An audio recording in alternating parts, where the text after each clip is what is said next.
Miliarder bioteknologi Brian Johnson merogoh kocek hingga puluhan miliar rupiah demi menolak tua, mewujudkan obsesinya untuk menjadi manusia sempurna. Sehingga setiap hari dia minum lebih dari 100 pil yang isinya secara ilmiah disiapkan untuk memenuhi kebutuhan tubuhnya. Dan berusaha untuk menangkis kematian. Julukan dia adalah Don't Die. Pengusaha asal Amerika Serikat ini yang berusia 45 tahun mempekerjakan sejumlah tenaga ahli profesional membantu dia memiliki tubuh yang sekarang setara anak muda berusia 19 tahun. Banyak orang bersedia membayar untuk umur panjang. Mereka mengeluarkan uang untuk suplemen mahal atau memiliki personal trainer. Mengikuti berbagai terapi yang diharapkan perpanjang umur. Tentu saja sebagian dari kita juga rela melakukan gaya hidup sehat, olahraga, dan memprioritaskan nutrisi. Dan para ilmuwan mulai menemukan bahwa less is more. Bahwa puasa memicu proses kebangkitan dan pemulihan tubuh. Energi tubuh tidak lagi dihasilkan dari pembakaran gula atau karbohidrat, tetapi bisa juga beralih kepada pembakaran lemak. Dan inilah yang mendorong perbaikan sel dalam tubuh kita. Less is more saat berpuasa intermittent misalnya, setiap hari makan selama 8 jam saja. Dan puasa untuk sisa 16 jam itu akan membantu kita hidup lebih lama. Puasa intermittent sebagai gaya hidup kini sedang melanda dunia. Pendekatan yang fleksibel dan efektif untuk makan ini telah memikat hati penggemar kesehatan di seluruh dunia. Mereka yang mempraktekkan jenis puasa ini mengalami bahwa ada peningkatan pada daya tahan tubuh, menyeimbangkan kadar gula, dan meningkatkan kesehatan otak. Puasa mengaktifkan namanya autophagy. Ahli biologi sel Jepang Yoshinori Osumi mengatakan bahwa autophagy adalah proses untuk memperlambat penuaan dengan mendorong pembaharuan sel terjadi. Dan ini adalah realita bahwa kayak ditemukan bahwa puasa ini adalah semacam magic ya buat tubuh kita. Tadi bilang pembaruan sel berarti bisa bikin awet muda ya Pak? Bisa membuat awet muda karena sel-sel kita diperbaharui gitu ya. Nah rupanya itu terjadi, proses itu terjadi waktu kita tidak makan, waktu kita berpuasa. Saya lakukan intermittent fasting. Iya, saya tahu Bapak banyak sekali berjenis-jenis puasa ya. Saya kenal Bapak puluhan tahun. Ya, macam-macam puasa udah Bapak jalankan ya. Iya, tapi saya masih cari satu macam puasa yang bisa membuat rambut saya tambah tebal. Saya belum temukan itu. Ada itu pasti kalau ada, saya Pak. temukan itu, saya akan puasa terus. Gimana kalau nanti kita bertanya dengan ahlinya ya Pak ya? Nanti kita tanya ahlinya. Baru-baru ini seorang dokter profesor dari Harvard Medical School, Dr. Daniel Lieberman, dalam interview di Diary of a CEO mengatakan bahwa comfort is killing us. Bahwa hal-hal yang menghindarkan kita dari rasa yang gak nyaman, ya rasa sakit atau pilu, itu seringkali membawa kita justru kepada keadaan yang rentan terhadap penyakit dan masalah kesehatan. Rupanya jalannya mulus tidak menantang tubuh kita sehingga berfungsi secara efisien dan sehat. Nah, untuk membahas soal puasa dan panjang umur, kita akan berbincang kembali dengan Dr. Sepri Limbong, seorang ahli gizi. Selamat datang kembali di Cahaya Bagi Negeri, Dr. Sepri. Terima kasih sudah diajak kembali. Oke, jadi sekarang kita mulai dengan apa sih sebenarnya namanya intermittent fasting? Oke. Intermittent fasting atau mungkin kita mulai dari fastingnya dulu ya. Jadi berpuasa itu pada dasarnya adalah pembatasan asupan ke dalam tubuh, asupan kalori, asupan makanan gitu ya, yang disengaja atau intentional. Memang ada maksudnya. Ada yang maksudnya untuk kesehatan, ada yang untuk kesehatan mental, ada yang untuk spiritual gitu. Nah, puasa sendiri secara terminologi medis itu udah banyak sekali jenisnya, tapi sekarang yang lagi tren seperti yang tadi disebutkan di awal ya, yaitu intermittent fasting. Nah, intermittent fasting itu seperti namanya, intermittent, jadi ada jaraknya gitu, ada periode atau range waktu di mana orang ini makan dan ada periode waktu di mana kita tuh nggak makan gitu. Nah itu kenapa disebut intermittent fasting. Ada yang pendekatannya itu daily, artinya yang tadi seperti Pak Mike sebut 16 dan 8, jadi 8 jam adalah window period untuk dia makan, terus kemudian lanjut 16 jamnya berpuasa gitu. Ada juga yang prinsipnya adalah dengan hari, misalnya 5:2. Jadi dalam satu minggu dia pilih 2 hari yang dia hanya makan one meal a day gitu ya, atau hanya satu meal satu hari, sementara 5 harinya yang lain itu makan seperti biasa, 3 kali sehari tambah 2 kali snack gitu. Itu Berarti, juga bisa oke. disebut dengan intermittent fasting. Oke, tapi kalau seperti itu berarti bahwa saya 2 hari dalam seminggu intermittent fasting ada manfaat dong. Berarti Iya, betul. berarti intermittent fasting saya harus puasa berapa jam sampai manfaat itu mulai dirasakan oleh tubuh kita. Ya, ini pertanyaan yang menarik dan sebenarnya ini ditanyakan sama banyak peneliti juga, Pak. Gitu. Jadi ternyata dari berbagai riset yang udah dilakukan, baik di human studies maupun animal studies yang di laboratorium, itu menemukan bahwa setidaknya itu 6 sampai 8 jam berpuasa, setidaknya minimal, Loh, gitu itu ya. kita Dan batas dari kita untuk makan malam terakhir jam 8 malam, kita bangun pagi itu berarti udah berhasil dong. Betul. Nah, jadi sebetulnya secara fisiologis Tuhan itu udah menciptakan tubuh kita Ah, sudah punya sistem. Jadi pada saat malam kalau kita nggak bandel ya, tengah malam ya, binge watching Netflix ya. baru kita makan, itu kan artinya kita melawan secara fisiologis badan kita. Yang tadi Pak Mike bilang comfort, duduk, Ya, nonton, makan gitu ya. Nah, itu ya, kan comfort. Comfort ya, actually kills us ya, slowly gitu. Dan ya. itu yang terjadi di manusia pada saat ini. Sebenarnya Hmm, kalau misalnya kita taat gitu ya pada fisiologis tubuh kita, setidaknya 8 jam aja pada saat tidur hmm, atau setelah makan malam kita nggak makan lagi sampai besok pagi, itu mhm. kita sudah melakukan intermittent fasting sebenarnya. Oke. Gitu. Tambah 2 jam lagi kita sarapan jam 9 udah tercapai tuh setidaknya 12 Ah, jam. oke. Atau bahkan lebih bisa 14 sampai Oke. 16 jam Nah, kita berpuasa. oke, misalnya 12 jam. Kalau di atas 12 jam, misalnya ke 16 jam atau 18 jam, apakah semakin lama itu semakin bermanfaat? Nah, manfaat yang diteliti itu adalah maksimal di 18 jam sebenarnya, Pak Mike. Hmm. Jadi banyak yang menyarankan kalau misalnya udah lebih dari 24 jam sebetulnya, itu tubuh sudah mulai menggunakan zat protein di dalam tubuh sebagai sumber energi. Nantinya akan Hmm. jadi keton ya, dan keton itu jadi ketosis. Dan ketosis Hmm. itu tidak baik bagi tubuh, bagi Hmm. otak gitu. Makanya kalau orang yang lebih berpuasa tidak makan sama sekali ya, lebih dari 24 jam itu biasanya pergerakan otak mulai melambat, mulai agak Hmm. lemes, ngantuk, Hmm. lelet gitu ya, mulai kerasa kayak berpikirnya tuh lama gitu. Selain tentu tubuhnya tuh udah mulai lemas dan nantinya kalau extend lagi itu bisa jatuh ke dalam hunger atau starvation gitu. Hmm. Jadi sebenarnya nggak necessarily lebih lama lebih baik gitu, Hmm. tapi dibatasin, dan yang dibatasi yang udah terbukti secara ilmiah itu setidaknya maksimalnya itu 18 jam. Gitu. Makanya Hmm. intermittent fasting yang 18 jam berpuasa, lalu 6 jam makan, itu tuh masih make sense dan masih dapat tuh semua manfaat dari berpuasa tadi. Oke, katakanlah 18 jam, berarti saya jam 8 malam, misalnya sampai jam 12 siang, itu sudah 16 jam ya. Nah, itu manfaatnya apa? Yang saya dapatkan dari intermittent itu, berarti saya akan makan dari jam 12 siang atau jam 2 siang sampai jam 8 malam kan. Jadi ada jendela waktu di mana saya bisa makan gitu ya. Nah, itu manfaatnya apa yang saya dapat dari intermittent fasting? Yang pertama tadi yang Pak Mike sebut di awal yaitu fasting pada dasarnya ya, dan dalam hal ini intermittent fasting itu bisa memicu yang namanya autofagi tadi ya. Autofagi itu sebenarnya apa sih gitu ya? Autofagi itu sebenarnya proses di dalam sel di mana ada part di dalam sel kita namanya lisosom. Lisosom tuh ibaratnya kalau kita ibaratkan dia tuh kayak housekeeping.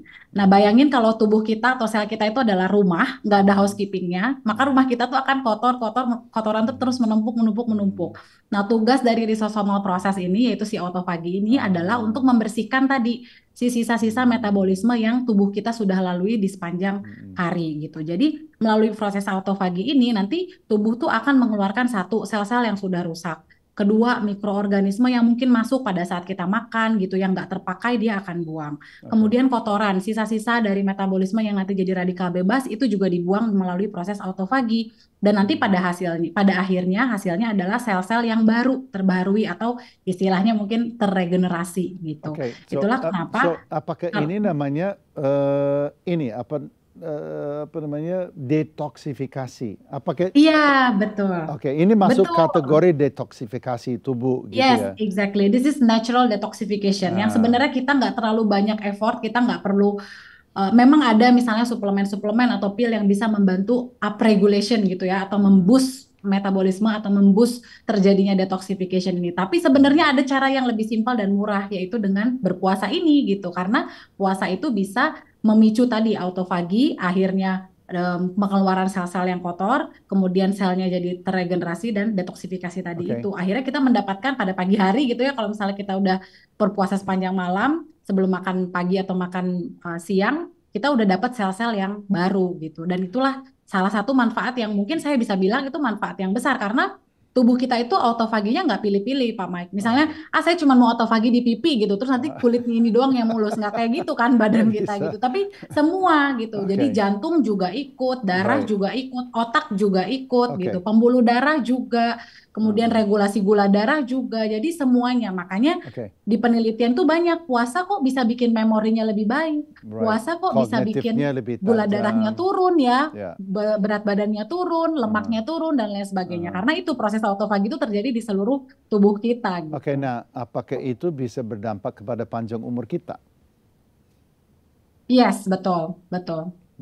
Bagaimana itu bisa memiliki dampak positif sampai seperti itu? Apakah karena kita dihindarkan dari misalnya penyakit kronis atau kita misalnya overall ya tubuh kita itu dapat pembaharuan yang lebih rutin ya? Alasannya apa sehingga intermittent fasting bisa berdampak kepada panjang umur? Iya, yang tadi itu. Jadi karena kita dapat sel yang baru, sehingga si sel-sel itu memiliki kemampuan metabolisme yang lebih baik gitu. Artinya ketika nanti kita masukin dalam waktu kita periode makan, terus kita makan gula, tubuh kita akan mampu memetabolisme si gula ini dengan lebih baik. Pada akhirnya nanti menurunkan resiko diabetes misalnya.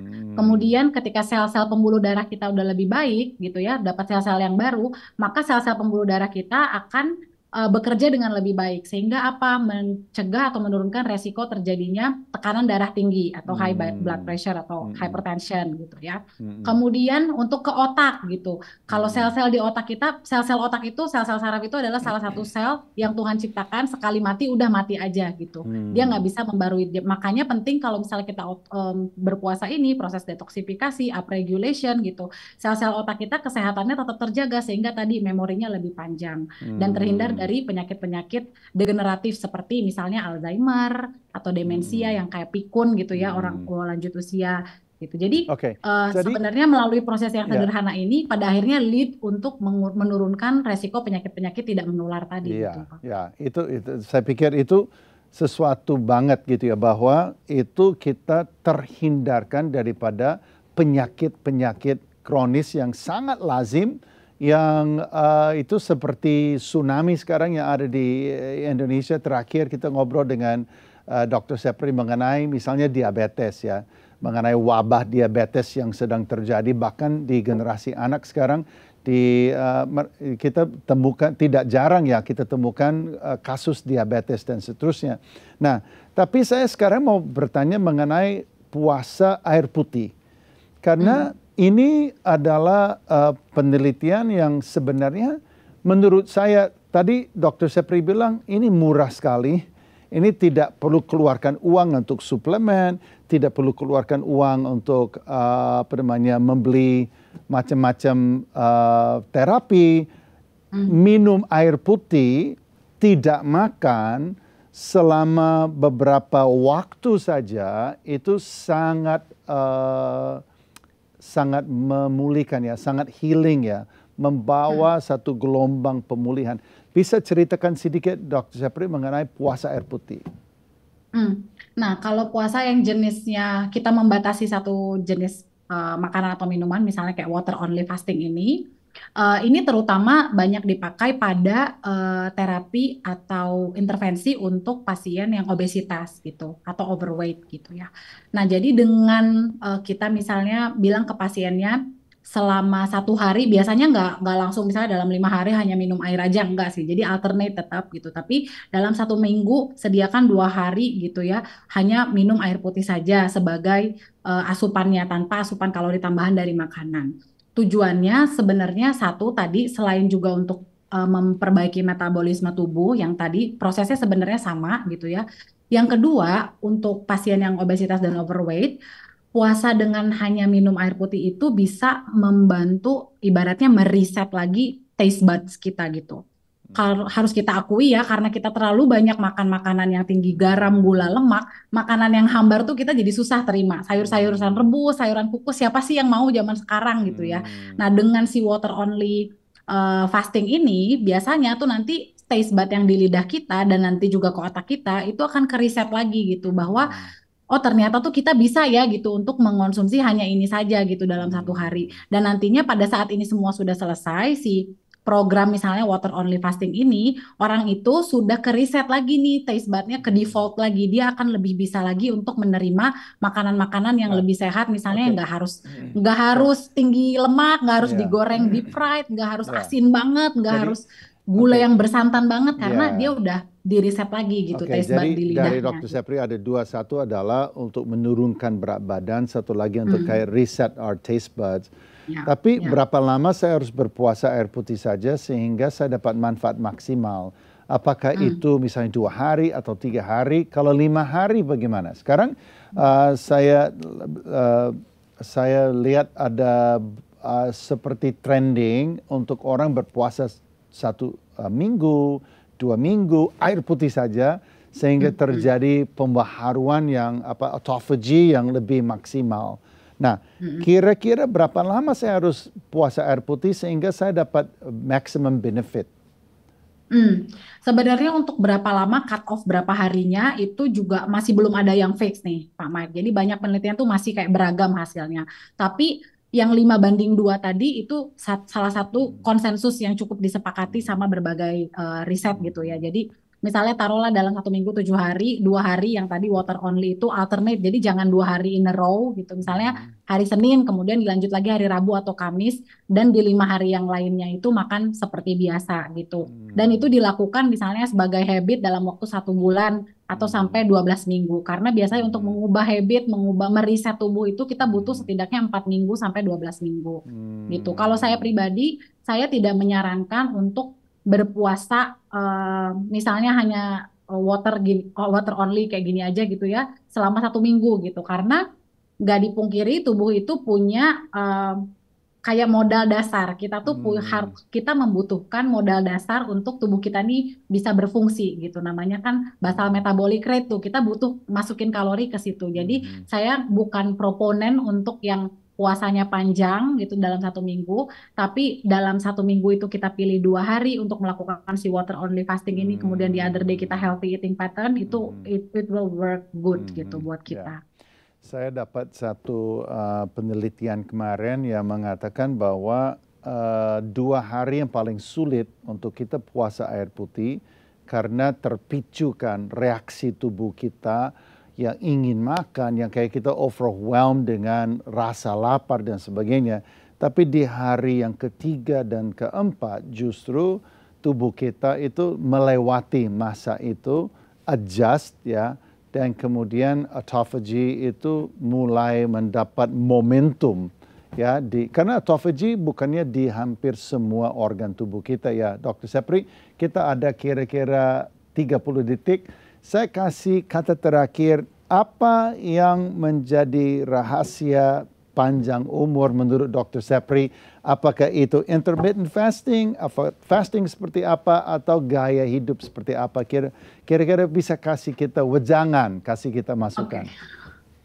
Oke. Baik, jadi kalau aging itu sebenarnya nggak ada hal yang salah dengan aging karena manusia itu pasti akan mengalami penuaan. Tetapi yang kita inginkan tentu aging gracefully and healthy gitu ya. Nah, untuk mencapainya itu nggak ada satu silver bullet atau nggak ada satu rahasia, satu hal yang bisa mencegah atau membuat kita itu lebih muda terus atau tidak menua dengan sehat gitu ya. Nah, makanya tetap butuh balance di seluruh aspek kehidupan kita. Satu, tetap makan yang sehat, healthy eating. Kedua, kemudian olahraga. Hindari sedentary yang duduk 8 jam sehari duduk on the couch and then Challenge your doing body. nothing gitu Ya, ya. Itu juga challenge your harus sangat body. Good. dihindari. Yang ketiga, baru boleh melakukan praktik-praktik yang lain. Misalnya intermittent fasting ini Ya. atau the other type of fasting gitu ya. Di alternate saja dengan healthy eating pattern. Dan yang keempat tentu hindari stres psikis ya gitu. Ini juga menarik mungkin kalau nanti di episode berikutnya atau di talk berikutnya kita membahas bagaimana mental health itu justru juga sangat berperan penting kepada longevity kita gitu secara biologis gitu. Jadi dari saya itu sih Pak. Luar biasa. Terima kasih banyak Dr. Sepri. Sampai ketemu lagi di Cahaya Bagian Negeri. Terima kasih. Terima kasih. Keren sekali, ya. Lengkap ya penjelasannya. Saya tadi tunggu yang nasihat beliau untuk rambut saya, tapi nggak ada satu pun. Dia nggak ada nasihat. Nggak ada. Tapi ini loh yang menurut saya tadi yang saya dapat itu. Tadi dibilang jangan sedentary lifestyle. Dan ini menjadi sesuatu banget gitu. Ini sesuatu yang harus setiap kita pikirkan. Karena sebenarnya yang dia sedang katakan adalah the human body is made to move. Tubuh manusia itu diciptakan oleh Tuhan dengan kapasitas yang luar biasa. Kapasitas untuk mendaki gunung, misalnya untuk berenang menyeberang lautan, untuk mengangkat beban yang berat, itu tubuh kita memiliki kapasitas. Nah, kalau kita tidak garap kapasitas tubuh kita, kita membiarkan itu, Dr. Sepri bilang sedentary, ya kita condong kepada kenyamanan, maunya yang enak, ya. Kita sepatu yang paling enak, kursi yang paling enak, sofa yang paling enak, mobil yang paling enak, dan makanan yang paling enak. This comfort will kill us.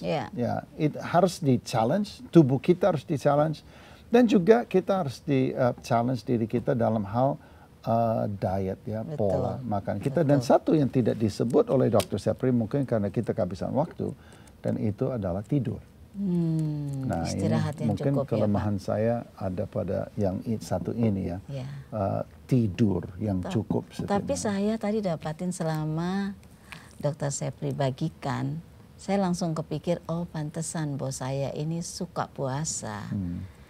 Itu yang membuat otak bekerja dan bisa dapat kreativitas yang inovatif, ya kan? Rahasianya di situ ternyata. Itu ada dampak kepada kognitif kita. Ya. Dan saya perhatikan waktu saya puasa, ada peningkatan ketajaman di dalam berpikir dan berkata. Kekayaannya lenyap dalam satu peristiwa. Apa yang dialami oleh chef ini membuat kekuatannya menjadi tidak berarti. Bagaimana dia bangkit dari keterpurukan itu? Ini kisahnya.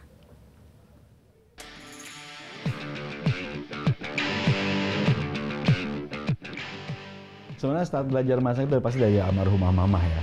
Karena dari SD itu saya kan memang tinggalnya sama mama. Ya karena papa saya udah meninggal ya tahun 78. Jadi masak pakai hati itu akan bagus hasilnya.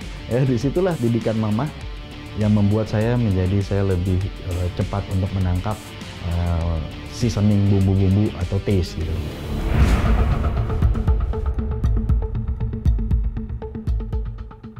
Karena saya hidup dari keluarga yang tidak mampu, jadi saya mengukur kesuksesan itu dari uang. Umur 21, saya udah megang uang banyak. Saya udah kerja, udah dikasih kepercayaan untuk pegang sebuah restoran. Dan akhirnya juga di situ saya tidak mau dengar pendapat orang. Wibawa saya di kantor itu bukan wibawa, tapi power. Jadi power itu yang saya pakai. Jadi akhirnya saya cuma bisa marah-marah, saya bisa bentak, jadi semua orang takut sama saya. Jadi ini kayak ego ini yang muncul karena kepahitan, kehilangan figur bapak.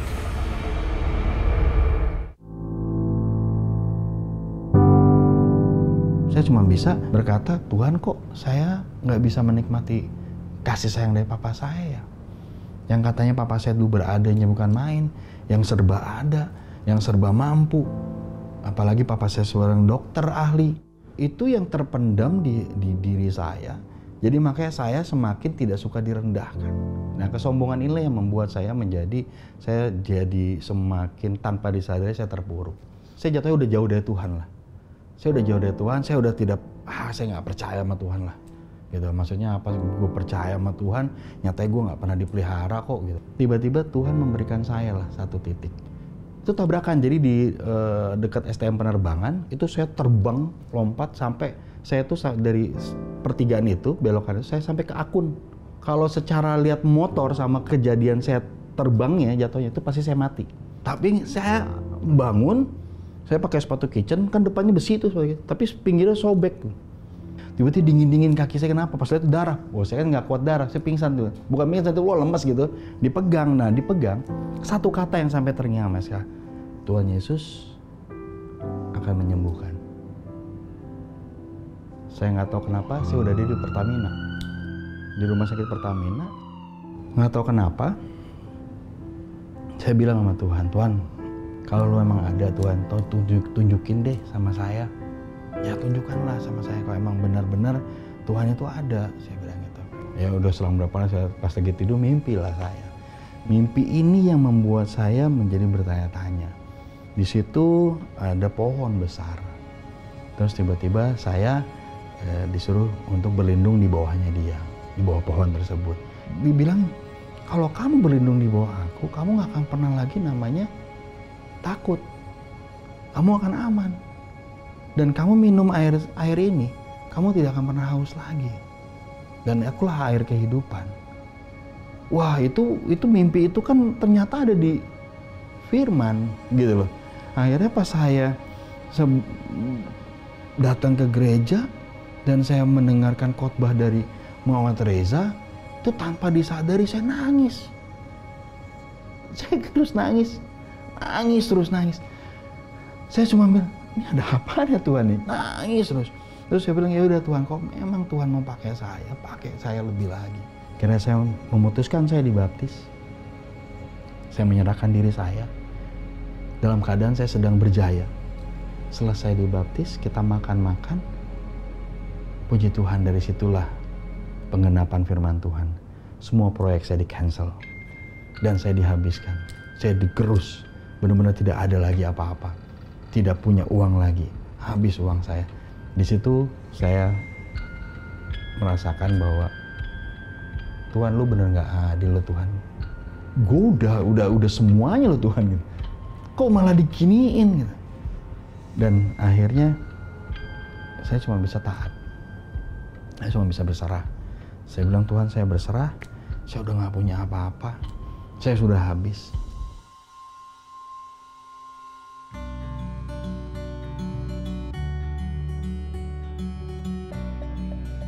Jadi akhirnya apa? Tuhan memberikan saya bagaimana saya digerus ego saya biar nggak saya sombong. Saya tidak bisa direndahkan. Ternyata Tuhan kasih saya biar direndahkan. Nggak bayang gitu tadinya, saya direndahkan. Tapi ternyata apa? Berjalan bersama Tuhan. Tidak pernah dikecewakan. Dan ternyata itulah yang diberikan saya.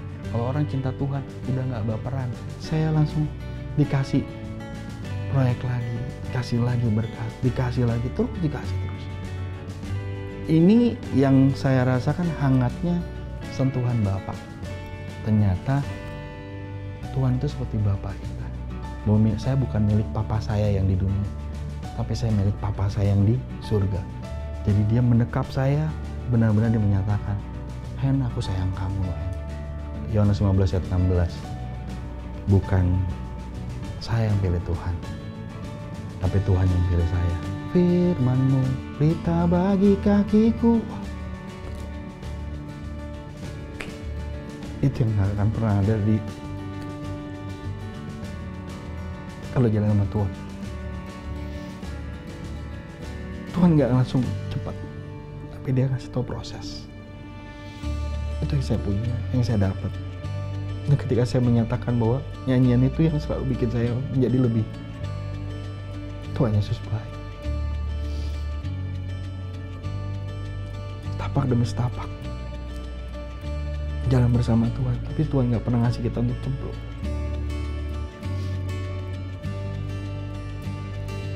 Saya ingin mau bermazmur untuk Tuhan. Wow. Luar biasa, ya. Aku keingat firman Tuhan, Pak, yang mengatakan bahwa Dia kan penjunan ya, Pak, yang membentuk kita. Pada waktu itu tidak sesuai dengan kehendaknya, Dia hancurkan. Tukang periuk. Yes. Kemudian Dia bentuk yang baru, yang sesuai dengan rencananya. Nah, kalau tanah liat itu bisa bicara, sakit, gak terima. Seperti tadi waktu Henry bagikan testimoni, saya langsung ingat tentang kisah itu, Pak.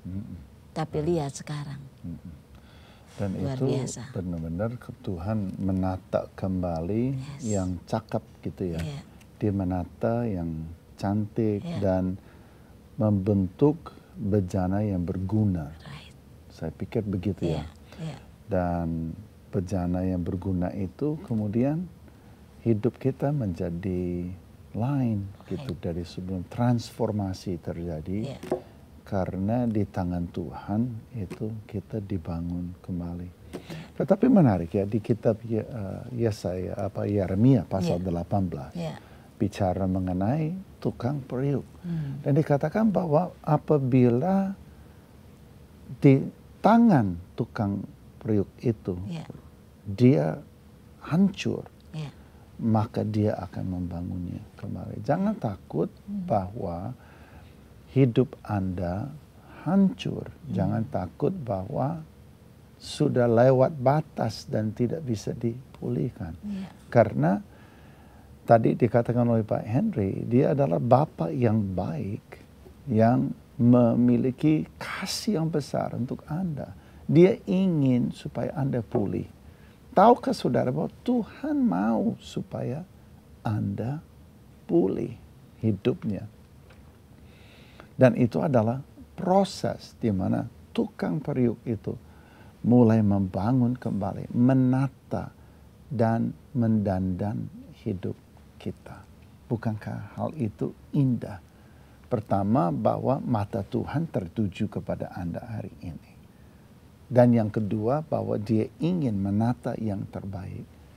Dan bahwa kita bisa percaya. Kita bisa percaya ya, bahwa memang maksud Tuhan itu indah. Ya, praise God. Jadi, di manakah Anda hari ini? Apa yang sedang terjadi dalam kehidupan Anda? Seperti seorang Henry yang Tuhan nantikan adalah sebuah pertobatan. Kita harus berbalik. Ingat satu hal. Tuhan terima kita apa adanya. Tetapi Dia tidak akan membiarkan kita apa adanya. Kita datang kepada Yesus hari ini apa adanya. Nggak apa-apa. Datang berdosa, berlumuran dosa dan masalah dan kecanduan dan keterikatan dan amarah dan dendam. Datanglah kepada Yesus apa adanya. Dia akan terima. Tetapi di tangan Dia, Anda akan dibangun kembali. Transformasi akan terjadi. Dia tidak akan membiarkan Anda apa adanya. Dia akan membangun Anda menjadi bejana yang cakep. Manusia yang produktif. Yang bisa menjadi wakil Kristus bagi dunia ini. Apakah Anda mau seperti itu? Berdoalah bersama dengan saya dan Ibu Maria. Bapa di surga, terima kasih. Kami datang kepadamu. Engkau adalah tukang periuk ilahi yang membangun kami. Kami berbalik kepadamu. Anda bisa katakan hari ini kepada Tuhan, ampuni aku ya Tuhan. Ampuni aku dosaku, kebejatanku, segala yang aku lakukan, segala yang aku katakan, segala yang aku rasakan ada hari ini yang menyaksikan program kita karena dendam. Seperti dendam mencekik saudara. Itu terasa di dada. Setiap hari bangun gak bisa tarik nafas. Kenapa? Karena mendendam, benci kepada orang yang menyakiti Anda. Bawalah itu kepada Tuhan. Datang apa adanya kepada Kristus hari ini. Lalu katakan, Tuhan, aku bertobat. Aku berbalik. Aku butuh Engkau. Aku butuh Engkau Tuhan periuk untuk membangun hidupku. Aku butuh Engkau untuk menata hidupku. Bawalah aku dalam proses. Kalau Engkau bisa pulihkan hidupnya Pak Henry, pulihkan juga hidup saya. Kalau Engkau bisa membangun dia, bangunlah juga aku ya Tuhan. Jadikan aku seperti Engkau mau. Di dalam nama Yesus. Saya mendapat kesan di hati saya, ada seorang bapak yang saat dia memutuskan mengikut Tuhan, tapi justru usahanya semakin bangkrut. Dan Anda marah dengan Tuhan, kecewa. Dengar baik, Tuhan sedang proses Bapak, karena Tuhan mau menghilangkan semua yang lama, dan Dia mau membangun sesuatu yang baru di hidup Bapak. Dia adalah Bapa yang baik. Pada waktu dia menghancurkan, dia tahu bagaimana untuk memulihkan Bapa. Dan hari ini, kalau itu adalah Anda, mari sepakat berdoa dengan kami. Bapa di surga, aku berdoa bagi Bapa ini, dimanapun dia berada. Aku berdoa pemulihan daripadamu turun atasnya. Bahwa Engkau Allah yang setia, yang sedang membentuk hidupnya, akan membuat dia indah di hadapan-Mu. Bapak terima pemulihan dari Tuhan sekarang. Dalam nama Tuhan Yesus, Dia yang setia sedang memulihkan Bapak. Terima di dalam nama Yesus. Amin. Saya percaya tidak ada yang datang kepadanya dengan sia-sia. Dan jika saat ini Anda terasa begitu berat dengan kehidupan dan sangat membutuhkan pertolongan, membutuhkan tempat untuk Anda bercerita, kami ada untuk Anda. Jangan ragu, segera menghubungi kami sekarang. Ada nomor telepon yang tertera di layar. Kami tersedia untuk mendoakan, untuk membantu Anda, dan pasti Anda akan diberkati. Amen. Ada nomor telepon di layar Anda. Bisa hubungi, bisa WhatsApp kami, bisa tektokan, bisa bicara dengan tim kami yang selalu hadir untuk mendoakan Anda 24 jam per hari, 7 hari dalam seminggu, dan 365 hari dalam setahun, tidak pernah tutup kami. Dan kami, itulah panggilan bagi kami untuk melayani Anda dan percaya mujizat terjadi dalam kehidupan Anda. Dalam dunia pendidikan anak usia dini biasanya didominasi oleh perempuan. Bagaimana jika ada pria yang terlibat di dalamnya? Apalagi tanpa latar belakang formal dan hanya punya tekad dan kerinduan melayani anak-anak di gerejanya. Ini dia kisahnya. Nama saya adalah Jaya Mudahulu SM. Dan pekerjaan saya sekarang bekerja di pemerintah desa sebagai sekretaris desa. Saya juga sudah terlibat di SPS BNKP Jemaat Sutahlin Raso yang sedang berjalan hingga saat ini. Pada awalnya saya mendengarkan informasi Super 5 ini. Waktu itu ada kawan, dia menceritakan tentang ini semua Super 5 ini. Pertemuan Jaya dengan temannya itu mengubahkan cara pandangnya terhadap anak-anak di daerahnya.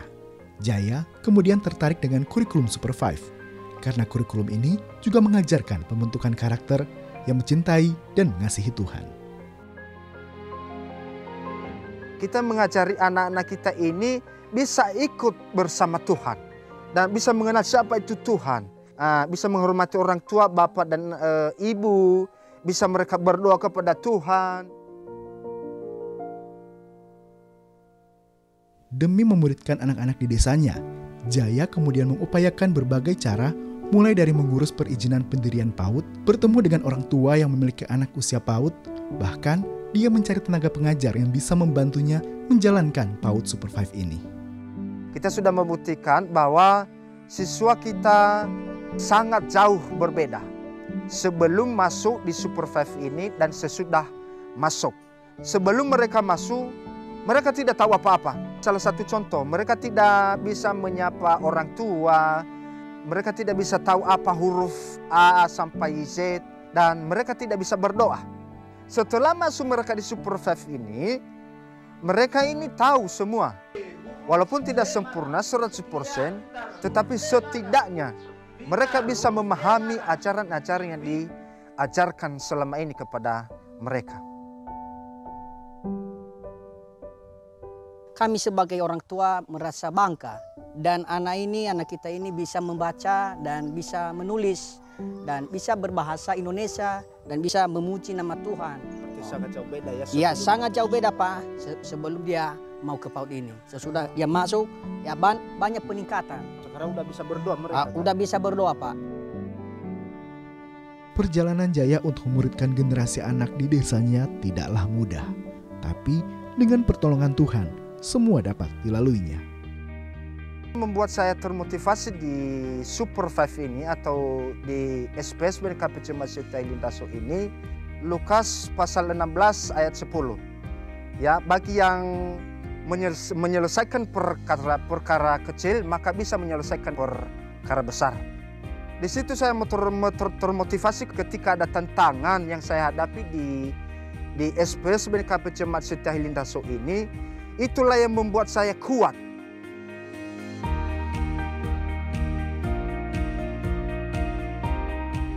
Bersyukur kepada CBN atau Super 5 sudah memberi motivasi, memberi dorongan, memberi suatu arahan yang sangat luar biasa sekali. Hingga kami selalu berdoa semoga CBN ini atau Super 5 bisa berjalan dengan baik di tahun yang akan datang.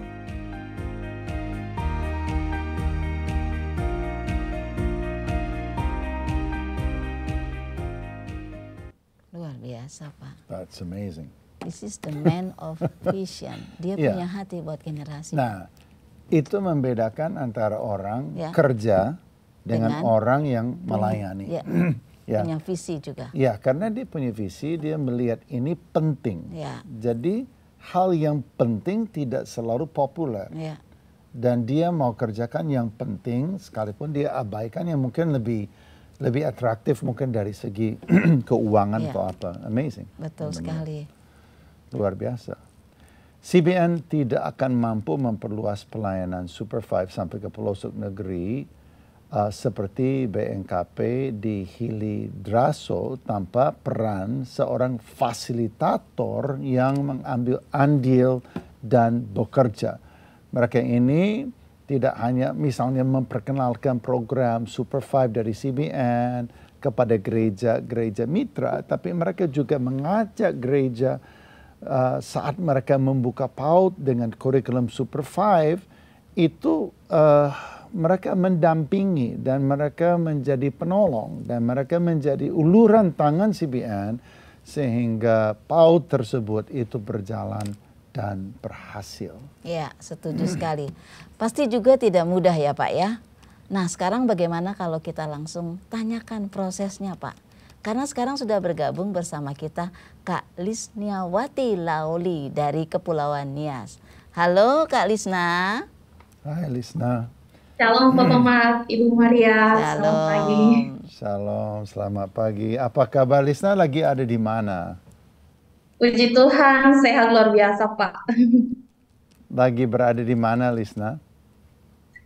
Saya sedang berada di rumah dan sedang Di rumah maksudnya bertemu dengan Bapak melalui Zoom. Ya, Lokasi. di Teluk Dalam, di Nias. Iya, di Teluk Dalam. Ya. Iya. Pernah ke sana ya Pak? Iya, pernah. Saya pernah kita kalau di bawah Matuluwo, ya kita di Teluk Dalam, kita lewat rumahnya Lisna. Iya. Saya Ya. udah hafal, ada di pinggir jalan dan sekarang di seberang rumahnya Lisna kan ada Alfamart. Indomart ya. Sampai hafal Apa ya, midi Pak? Alfamidi. Udah hafal. Hafal ya Dan Bapak itu ya? saya ingat karena cahaya lampunya Alpha Midi itu tumpah ke jalan Oh, malam, ya. menerangi seluruh rumah Lisna yang dulu gelap. Ya di pinggir jalan, betul nggak Lisna? Gelap gulita, ya kan? Betul, Pak. Sekarang 24 jam nggak itu Alpha Midi? Tidak, Pak, hanya sampai jam 11 Ya malam. lumayan lah, Lumayan dapat loh, dapat dapat curahan penerangan dari penerangan Alpha gratis. Midi. Wow, keren-keren.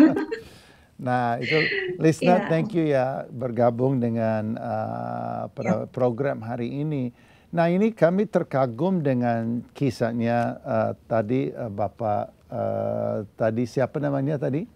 Sampai saya Jaya Muda. Jaya Pak. Muda, Jaya Muda. Muda. Nah itu ceritanya dia itu bisa ceritakan sedikit bagaimana seorang pria seperti ini pada akhirnya berhasil menolong kita sehingga PAUD tersebut itu menjadi begitu hidup. Iya, Pak, dan memang dia adalah salah satu guru yang luar biasa di antara beberapa banyak guru yang sedang kita layani pada saat ini.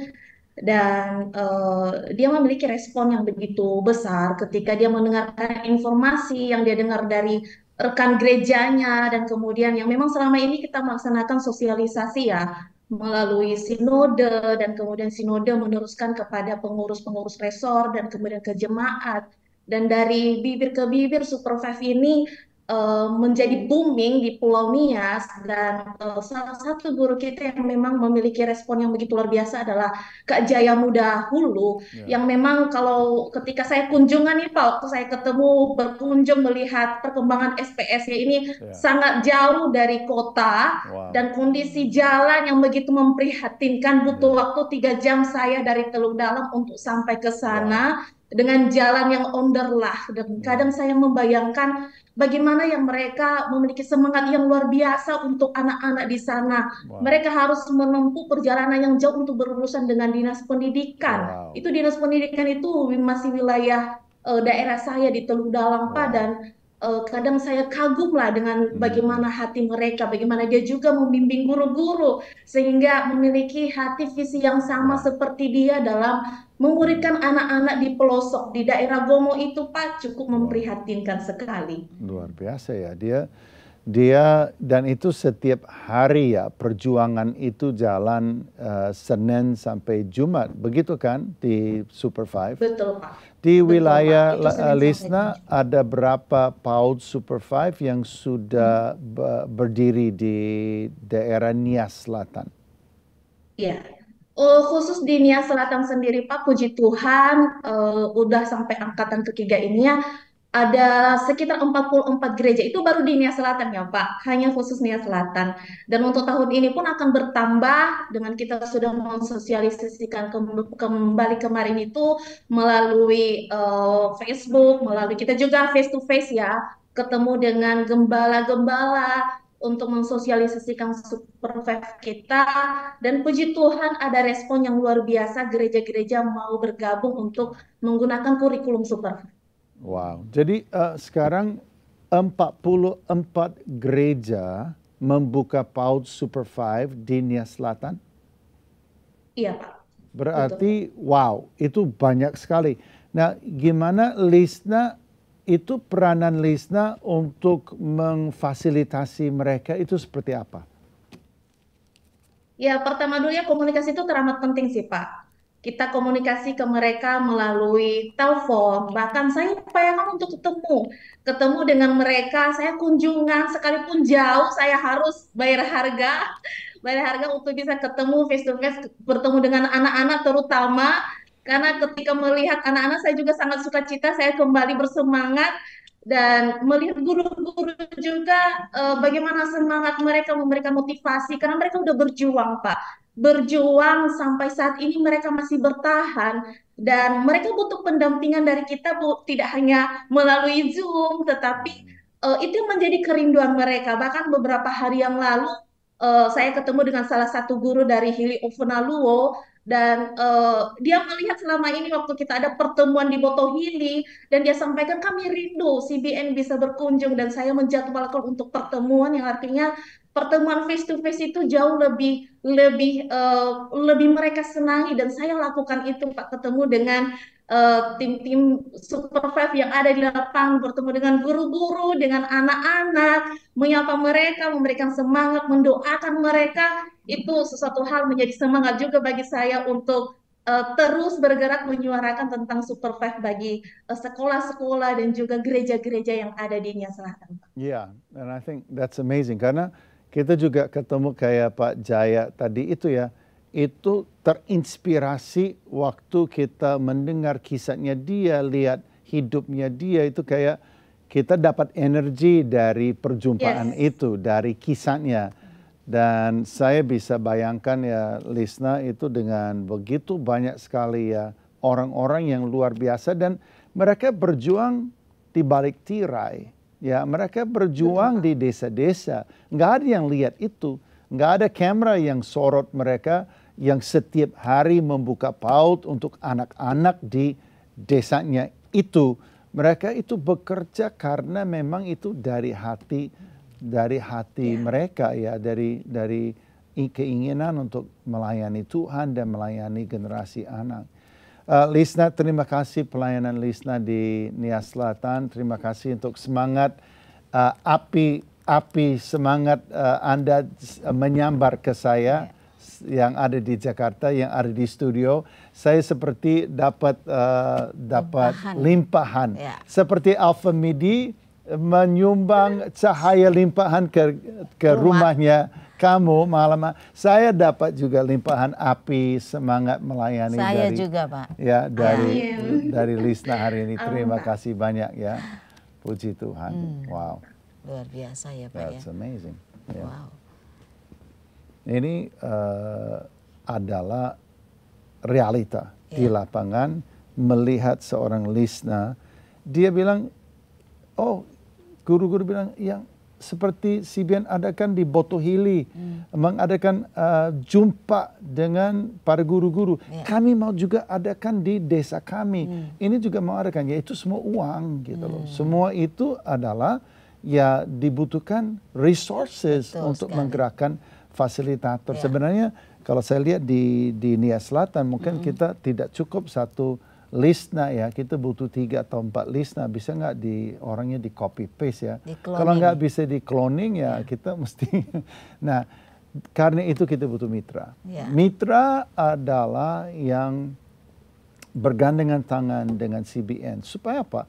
Supaya apa yang sedang terjadi di Nia Selatan itu kita melihat itu terjadi di Nias Barat, Nias Utara, Nias Timur, dan juga di seluruh Indonesia. Sekarang tahun ini ada lebih dari 300 Super Five yang sudah buka di seluruh Indonesia. Yang kami rindukan adalah setiap gereja ingin melayani komunitas Senin sampai Jumat, bukalah PAUD. Dan untuk itu kami hadirkan Super Five supaya any church, gereja manapun juga yang ingin menghadirkan PAUD di komunitasnya, ada PAUD yang terbaik, kurikulum yang terbaik, media yang terbaik, infrastruktur pendidikan terbaik ya yang kami bisa sediakan untuk setiap gereja di setiap desa. Bukalah PAUD Super Five. Dan yang membantu kita hadirkan itu adalah mitra CBN. Tahun ini kita akan buka lebih dari 100 lokasi baru Super Five di seluruh Indonesia. Nah, bagaimana hal itu bisa terjadi adalah karena ada yang berkontribusi, ada yang berdonasi. Makanya di layar Anda ada QR code, Anda bisa tembak itu, Anda bisa juga kepada donasi.jawaban.com dan Anda bisa klik di situ, isi form dan menjadi mitra CBN. Bersama-sama kita bisa lakukan sesuatu yang besar bagi bangsa ini. That's good, right? That's good, right? Very good. That's good, right? Saya merasa sangat diberkati dengan kesaksian ini. Sangat. Dan saya berharap semua orang yang menonton program ini terinspirasi juga gitu, diberkati untuk sama-sama. Umur panjang hanya akan menjadi berharga jika kita menjaga kualitas hidup kita sepanjang perjalanan. Semoga perbincangan hari ini menginspirasi Anda. Saksikan terus Cahaya Bagi Negeri bersama dengan saya Mark McClendon. Dan saya Maria Kasmetan. Undur diri.